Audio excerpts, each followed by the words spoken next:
Napoleon Hill never told you this, but success was never about money.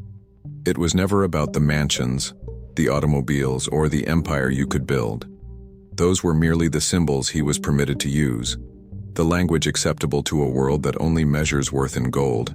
But behind every word he wrote, beneath every principle he taught, there was a secret he could barely whisper. He spoke to you about desire, about burning obsession, about the kind of wanting that consumes your every waking moment. But what he meant was something far more dangerous to the established order.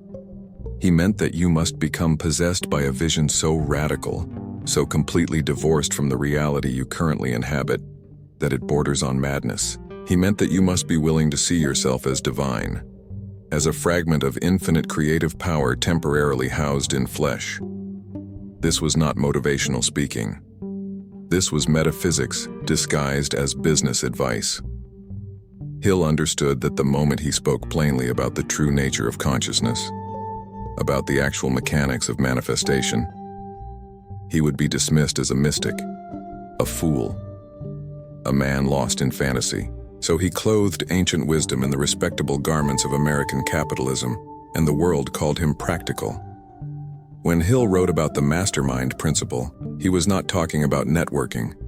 He was speaking of something the ancients knew, something that every true spiritual tradition has guarded carefully.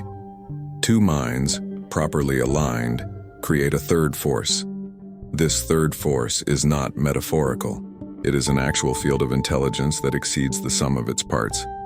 It is the beginning of group consciousness, the doorway to collective transcendence. But he could not say it that way. He had to make it sound like a business strategy, a technique for accumulating wealth. Because if he had told you that you were learning to access the quantum field of infinite possibility, that you were being initiated into the mysteries that built the pyramids and inspired the Renaissance, you would have laughed. Or worse, you would have been afraid. The fear is what he never addressed directly. The real terror that comes when you begin to realize that you are not a victim of circumstance, not a leaf blown by winds you cannot control. The existential dread that accompanies true freedom. Because if you are the creator of your reality, then you are also responsible for your suffering. If thought creates, then every pain you have endured, you have somehow called forth. This truth is too heavy for most to bear. Hill surrounded this truth with enough success stories, enough tales of wealth and achievement, that you could avoid looking at it directly. He gave you permission to want material things so desperately that you would accidentally stumble into spiritual transformation. The riches were the bait, the awakening was the trap.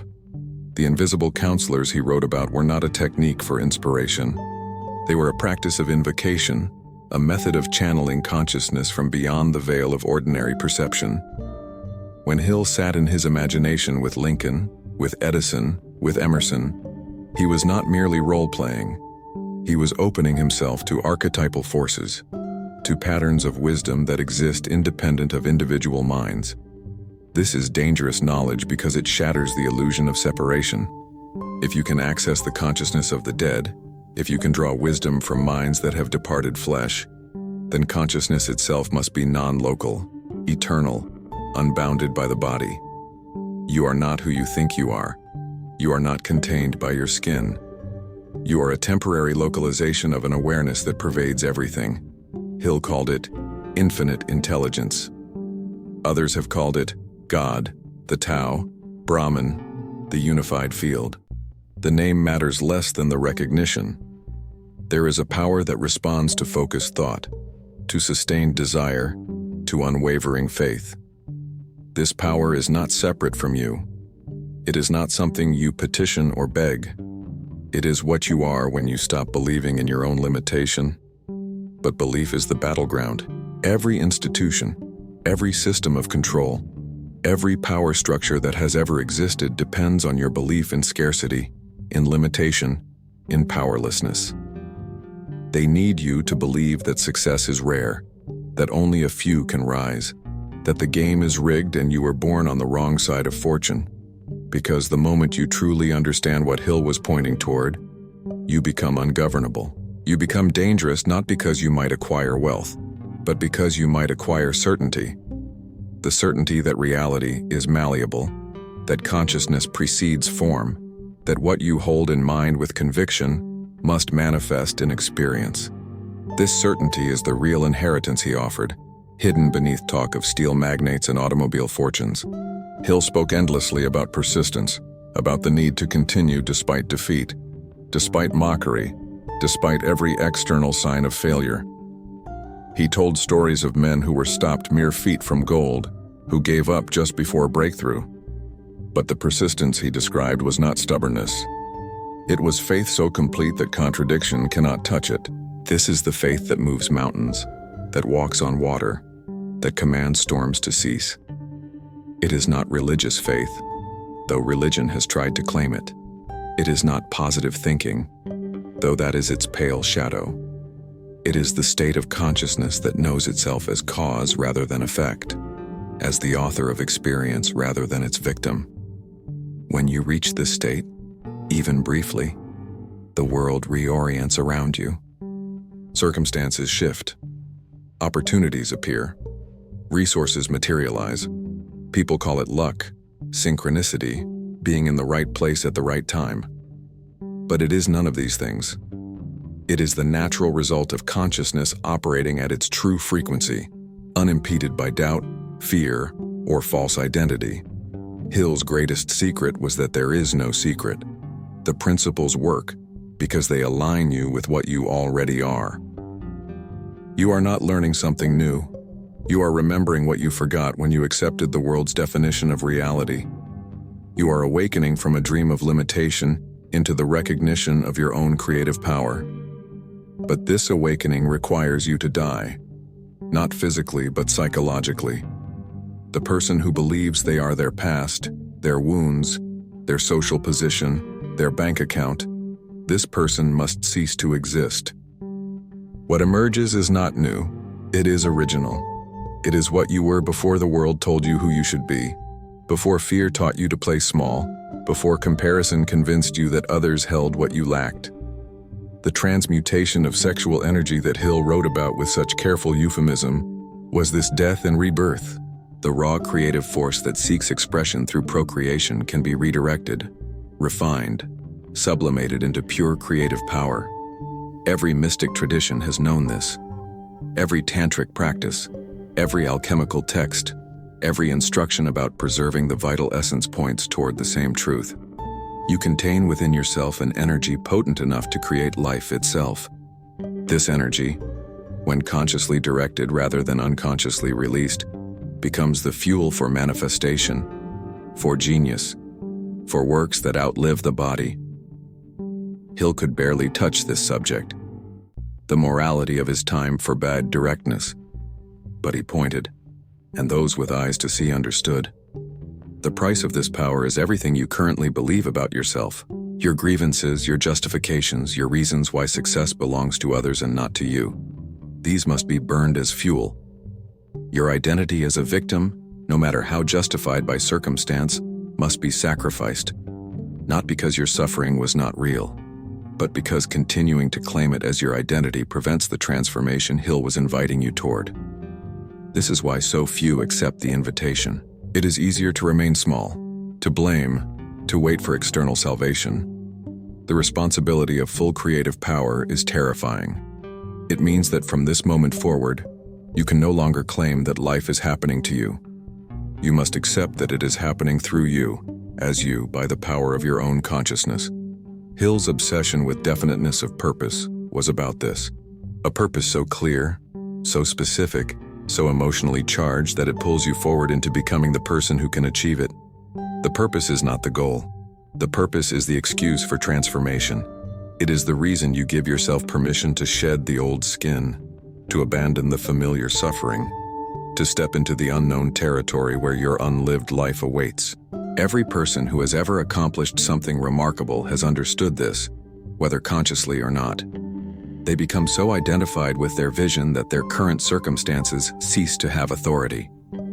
The present moment, with all its apparent limitations, is recognized as temporary, as mere raw material to be shaped by will and vision.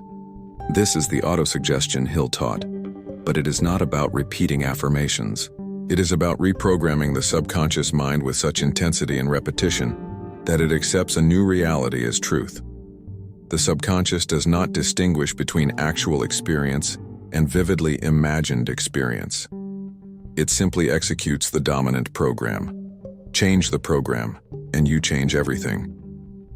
But most people whisper their desires and shout their fears.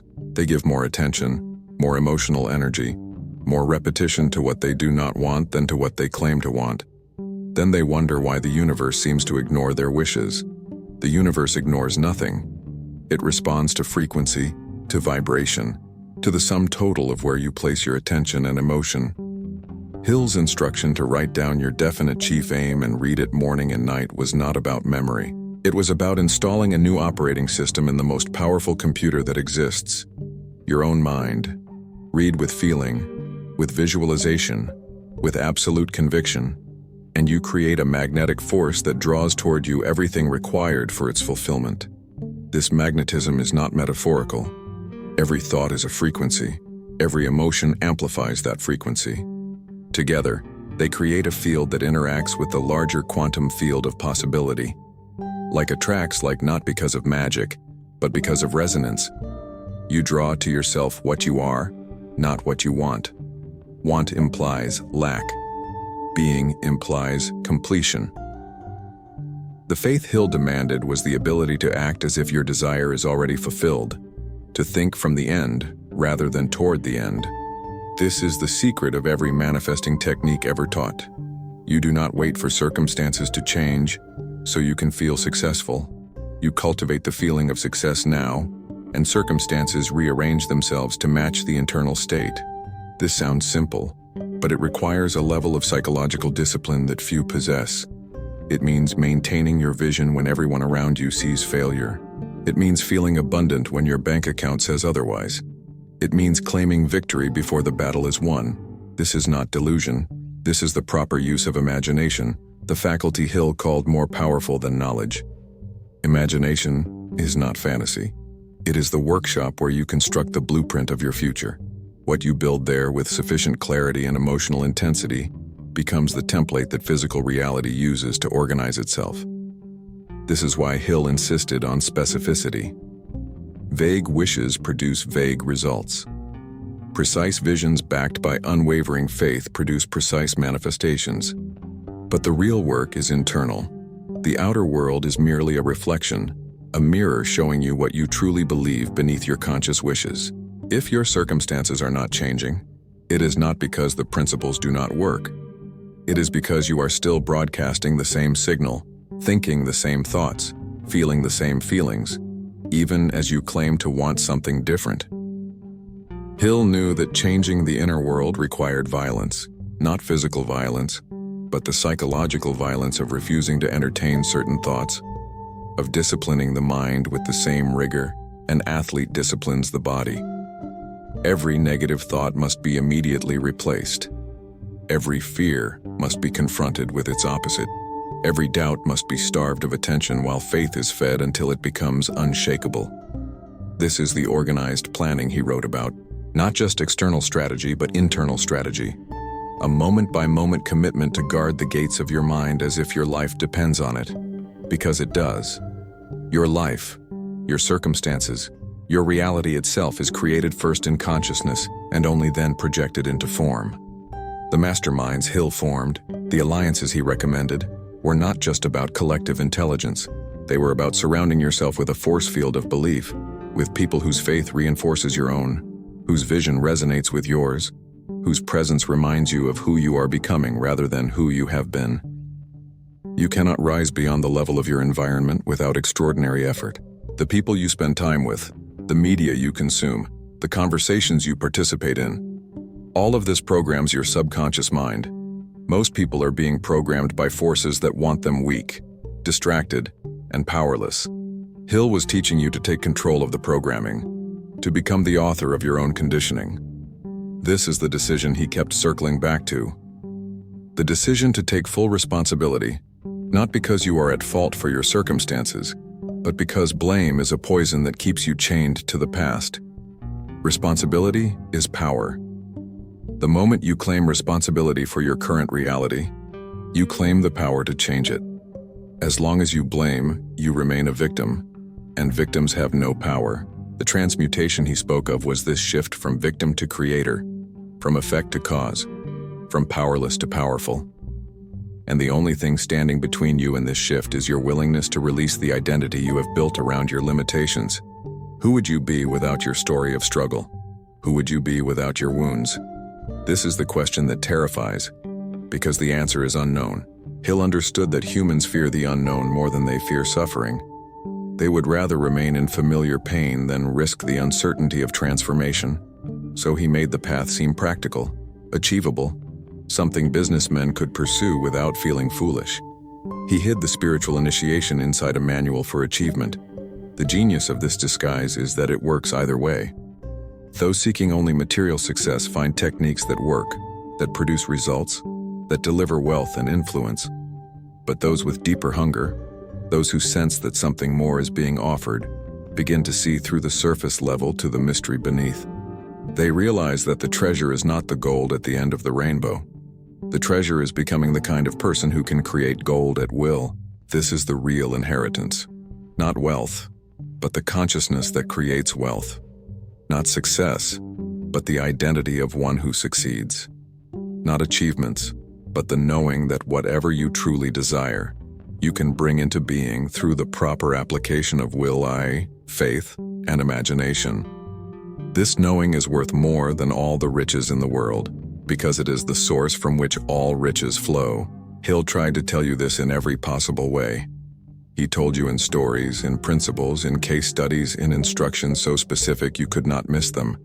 But he also knew that you would resist, that you would treat his work like a recipe book, following the steps mechanically while missing the essence.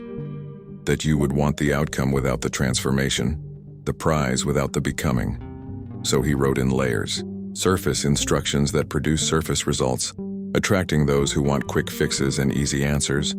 But underneath, a complete system of consciousness transformation for those willing to go deeper.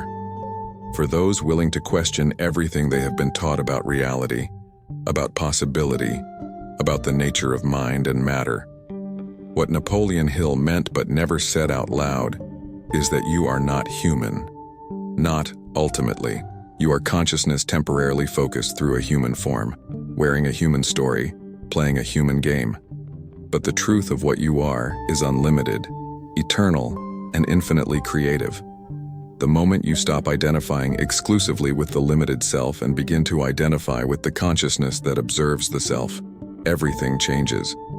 This is enlightenment hidden in a business manual. This is awakening disguised as ambition. This is the perennial philosophy delivered in language that capitalist America could accept, and it has worked. Millions have been transformed by these teachings, though most could not articulate what truly happened to them. They thought they learned techniques for success. What they actually learned was that they are the source of their experience. Hill's emphasis on specialized knowledge was not about accumulation of facts. It was about understanding that information, when properly applied through focused intention, becomes power. But the power he spoke of was not power over others. It was power over the conditions of your own existence. The power to reshape reality through the proper alignment of thought, feeling, and action. This is the alchemy the ancients guarded. This is the philosopher's stone that turns lead into gold. Not literally, but by transforming base consciousness into illuminated awareness. When Hill wrote about the necessity of organized planning, he was teaching you to become an architect of reality. Every great structure begins as an image in mind. Every invention, every creation, every achievement first exists as an invisible pattern in consciousness before it materializes in the physical world. You are doing this constantly, whether you realize it or not. The question is whether you are doing it unconsciously, creating by default, manifesting whatever patterns of thought and emotion happen to dominate your awareness, or consciously, deliberately, as a master of the creative process. Most people are unconscious creators, victims of their own unexamined thoughts. They wonder why life keeps delivering the same painful experiences, never realizing that they are the common denominator. the constant factor in every equation. The patterns repeat because the consciousness that creates them has not changed. Hill was teaching you to wake up, to become aware of yourself as the creator, to take the reins of your own mind and direct it with purpose. This requires vigilance that never sleeps. It requires honesty that sees through every self-deception, every excuse, every rationalization.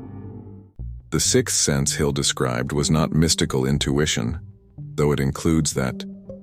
It was the awakened state in which you perceive the interconnection of all things, where you can sense the currents of possibility before they manifest, where you know without knowing how you know. This is the natural state of consciousness when it is not clouded by fear, doubt, or limiting belief.